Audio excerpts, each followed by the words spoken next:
রমজান শেষে খুশির ঈদ। সোমবার সারা দেশের সাথে সাথে নদিয়ায় পালিত হচ্ছে খুশির ঈদ। রমজান মাসে রোজা রাখার পরে ঈদের চাঁদ ঈদ উল ফিতরের নামাজ পাঠের মধ্যে দিয়ে পালিত হলো এই খুশির ঈদ। সোমবার সকালে আনুমানিক 8টা নাগাদ ফুলিয়াপাড়ার মসজিদে ঈদ উল ফিতরের নামাজ পাঠ করেন ইসলাম ধর্মাবলম্বী সম্প্রদায়ের মানুষজন। আর ঈদের নামাজ পাঠের পরেই সম্প্রীতির বার্তা মুসলিম সম্প্রদায়ের মানুষজনের। প্রসঙ্গত গত বেশ কিছুদিন যাবৎ সারা দেশের জুড়ে বিভিন্ন ইস্যুতে হিন্দু মুসলমান বিভাজন চলছে। আর সেই বিভাজনকে ঘোচাতে এদিন ঈদের নামাজ পাঠের পরে সম্প্রীতির বার্তা দিলেন মুসলিম ধর্মের সম্প্রদায়ের মানুষজন। এক মাস রমজানের রোজা রাখার পরে ইসলাম ধর্মাবলম্বী মানুষের শেষ ঈদ উল ফিতরের উৎসব পালন করেন। ঈদের কথার অর্থ হলো আনন্দ, আর ফিতর বলতে রোজার সম্প্রতি কিংবা স্বাভাবিক অবস্থানে ফিরে যাওয়ার উদ্দেশ্য।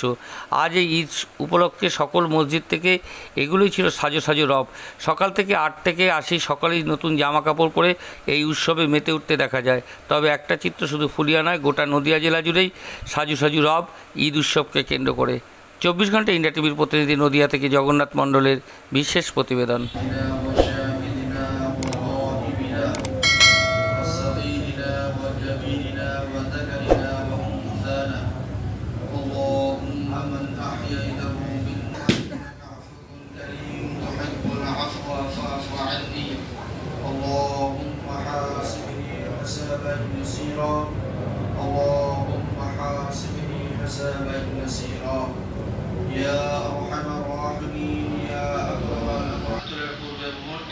আমাদের জীবনের সমস্ত গুনাহ থেকে maaf করে দাও আয় রব্বুল আলামিন। আমরা গুনাহগার, খাতাগার, সিয়াগার, পবিত্র মওলা।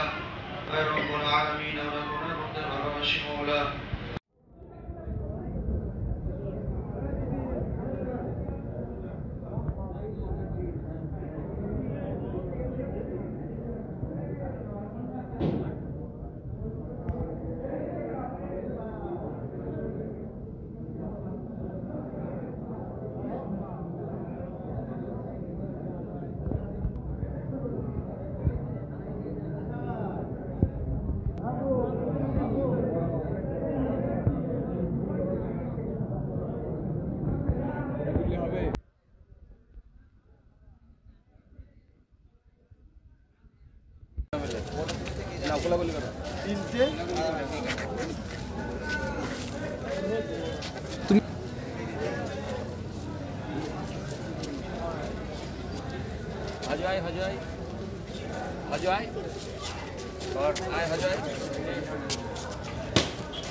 আজকে এই খুশির দিনে আমি একটাই বার্তা দিতে চাই যে আজকে আমাদের দেশে যেভাবে যে বাতাবরণ তৈরি হয়েছে, আমরা একে অপরকে সহ্য করতে পারছি না।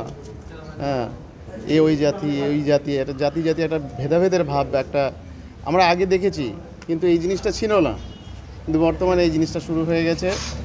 তো আমি চাই যে এই দিনে আমরা সবাই প্রতিজ্ঞাবদ্ধ হই যে আমরা একে অপরের সঙ্গে মিলেমিশে থাকব। আমরা সবাই ভাই ভাই, হিন্দু মুসলিম খ্রিস্টান, আমরা সবাই ভাই ভাই। আমরা সবাই একে অপরের সুখ দুঃখে পাশে থাকব। হ্যাঁ, সকলের সঙ্গে মিলেমিশে চলবো, এটাই আমার বার্তা। আমরা কেউ হিংসা ছড়াবো না, আমরা কেউ বিদ্বেষ ছড়াবো না, এটাই আমার বার্তা। আপনার নাম? আমার নাম আব্দুল হামিদ শেখ। আপনারা দেখছেন 24 ঘন্টা ইন্ডিয়া টিভি, সর্বদা সবার পাশে সবার মাঝে। আজ এ পর্যন্ত। সঙ্গে রাখুন 24 ঘন্টা ইন্ডিয়া টিভি। দেখতে থাকুন সব জেলার সব খবর সবার আগে 24 ঘন্টা ইন্ডিয়া টিভির পর্দায়। নমস্কার।